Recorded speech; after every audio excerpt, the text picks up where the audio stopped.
ব্যবসা, সাজানো গোছানো পরিবার, আজ কোথাও কেউ নেই। এখনো ভাবি সাপটা সেদিন আমাকে কেন কামড়েছিল, আর তারপর থেকেই সবখানে সব সময় কেন সাপ দেখতাম আমি। আমার বিয়ে 3 বার পিছিয়েছিল। কেন কেন আম্মু যাবার পরেও আব্বু সব সময় তাকে দেখতে পেতেন? কেন তিনিও চলে গেলেন না ফেরার দেশে খুব রহস্যজনকভাবে? সবকিছু এত দ্রুত ভেঙে পড়ে কিভাবে?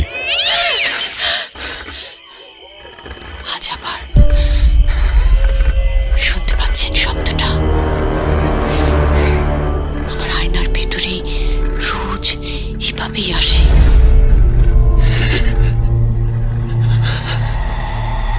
Booth.com with Russell.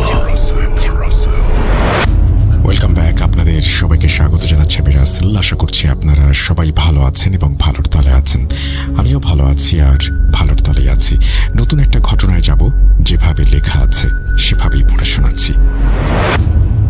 আসসালামু আলাইকুম, আমার নাম আশিক। আজ যে ঘটনা আমি আপনাদের শোনাতে চাচ্ছি এটা নিছক কোনো ঘটনা নয়, বরং আমার নিজের জীবনের এক করুণ কাহিনী। আমি কি ছিলাম আর এখন কি হয়ে গেছে? আমার সাথে এত কিছু কেন হলো? এটা কি কোনো পরীক্ষা, নাকি আমার কোনো অপরাধের শাস্তি? তা আমি জানি না। আমারও 8-10টা মানুষের মতো একটা স্বাভাবিক জীবন ছিল। ছোটখাটো ভুল তো সবারই হয়, কিন্তু আমার মনে পড়ে না আমি জীবনে কখনো বড় কোনো ভুল করেছি। আজও আমি এই বিষয়টা বুঝতে পারছি না যে আমার সাথে এরকম কেন হলো।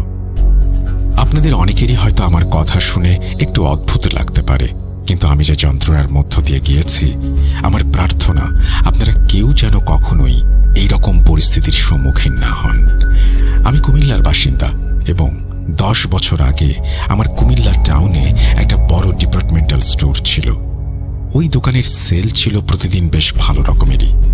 এর মধ্য থেকে আমি সব খরচ বাদে মাসে বেশ মোটা অঙ্কের টাকা সেভ করতাম। জীবন খুব শান্তিতে চলছিল। আমার মা বাবার একমাত্র সন্তান ছিলাম আমি। এত টাকা আসার পরও আমি কখনো সেটা নষ্ট করিনি। আমার বদভ্যাস বলতে যেটা ছিল তা হলো আমি প্রচুর পরিমাণে সিগারেট খেতাম।